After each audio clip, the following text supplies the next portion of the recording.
Buenos días, ¿cómo les va? Vamos a iniciar nuestro primer teórico del año. En este primer teórico, de alguna manera, lo que vamos a intentar es recuperar algunas categorías, algunas definiciones que hemos seguramente desarrollado a lo largo de su recorrido por el secundario, una especie de repaso muy general. Y del mismo modo vamos a intentar a través de esta clase teórica de hacer un resumen de lo que va a ser nuestro recorrido por la asignatura biología, de los grandes temas que vamos a ver en nuestra asignatura este año. En primer lugar, como ustedes bien saben, el término biología está compuesto por, digamos, el prefijo bio, que se traduce o alude a lo que sería la vida, y el sufijo logía, el cual alude a lo que sería el estudio. Una cosa importante a mencionar es que si nosotros consideramos un triángulo imaginario, en uno de cuyos vértices están ustedes, los y las estudiantes, en otro de los vértices del triángulo estamos las y los docentes, y en un tercer vértice tenemos el contenido o el conocimiento. Nosotros vamos a poder establecer interacciones laterales directas entre estudiantes y docentes, pero básicamente lo que vamos a hacer es establecer esas interacciones a través del vértice del contenido o del conocimiento. Eso se los recalco porque me quedo con la palabra logía, el estudio. El recorrido por esta materia implica de parte de ustedes un compromiso con el estudio de los contenidos, ¿sí?, a través de los cuales vamos a intentar interaccionar lo más que podamos para que su tránsito por la asignatura sea relativamente sencillo. Pero de nuevo, requiere por parte de ustedes el abordar los conocimientos o el tema de estudio para poder tener un diálogo más fluido con lo que serán sus docentes. La materia, como ustedes saben, se encuentra organizada en diferentes estructuras. Esta organización en general ocurre desde lo que serían las estructuras más pequeñas hasta las más grandes, desde las más simples hasta las más complejas, definiendo una serie de niveles de organización, o lo que tenemos mencionado en esta diapositiva, una especie de jerarquía de la vida, ¿sí? Entonces, los niveles de organización de la materia son categorías o grados en que se divide a todos los componentes existentes, tanto inorgánicos como orgánicos, para de este modo jerarquizados poder abordarlos, poder estudiarlos con mayor facilidad y de una manera acotada al nivel de organización que estemos referenciando en un momento, ¿sí? Esta categorización en general parte del principio que si bien todo lo que existe en el universo está constituido por átomos, estos se combinan de distintas formas, los que originan moléculas o organismos o compuestos con estructuras más complejas que otras. Entonces, en estos niveles de organización, nosotros partimos del nivel subatómico, el nivel atómico, el nivel molecular, el nivel subcelular o de organelas, el nivel celular, entendiendo por célula la unidad estructural y funcional de los seres vivos. Las células se organizan en tejidos y así siguiendo. Acá tenemos una población. Una población es un conjunto de individuos de la misma especie que comparten un hábitat determinado. La comunidad, en cuyo nivel de organización coexisten poblaciones de diferentes especies que establecen relaciones esenciales para la supervivencia. En un nivel mayor, el ecosistema, donde hay interacciones complejas entre seres de distintas especies y comunidades entre sí, así como en un espacio físico que lo rodea.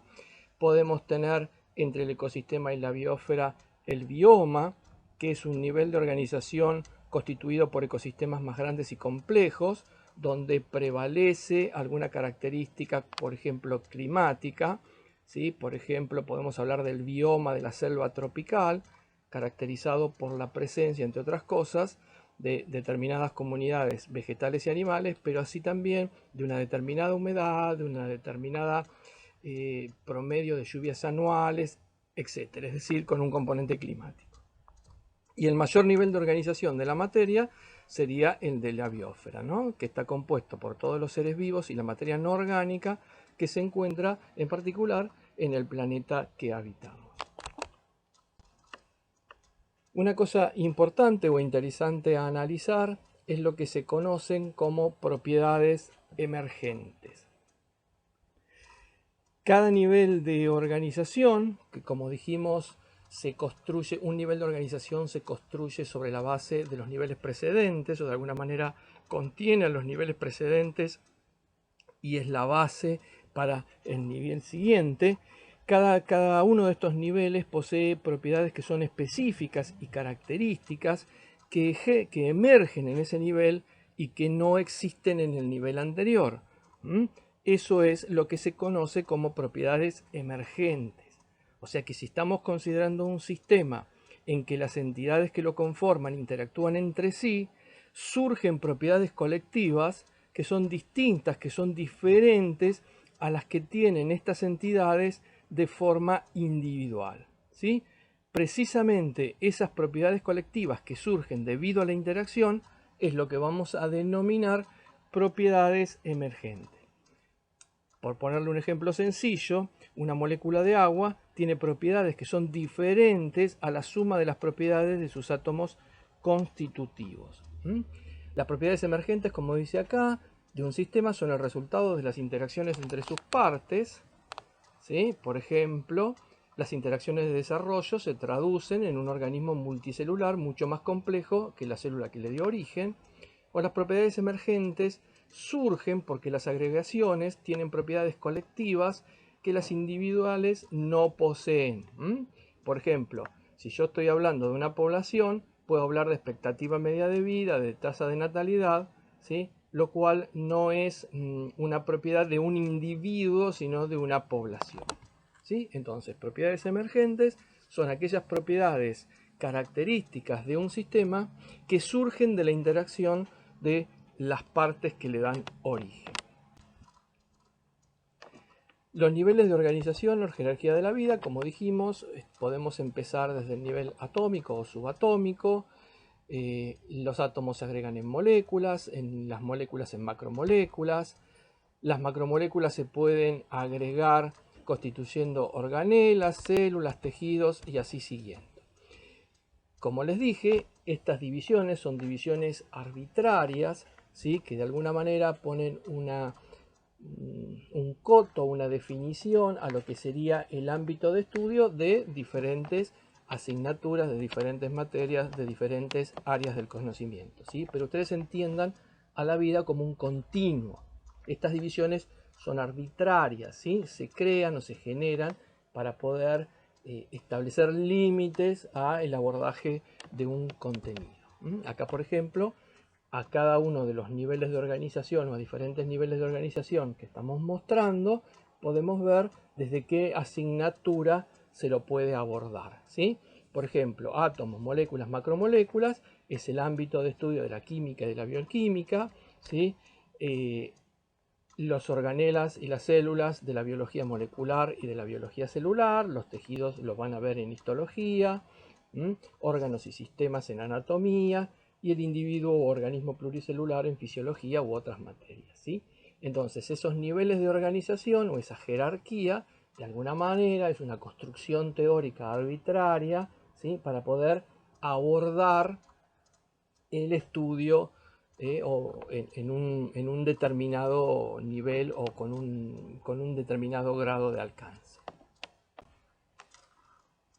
Así como mencionamos que los distintos niveles de organización son producto de divisiones de algún modo arbitrarias de lo que es el continuo de la vida, los seres vivos también pueden dividirse o pueden organizarse o pueden clasificarse de diferentes maneras.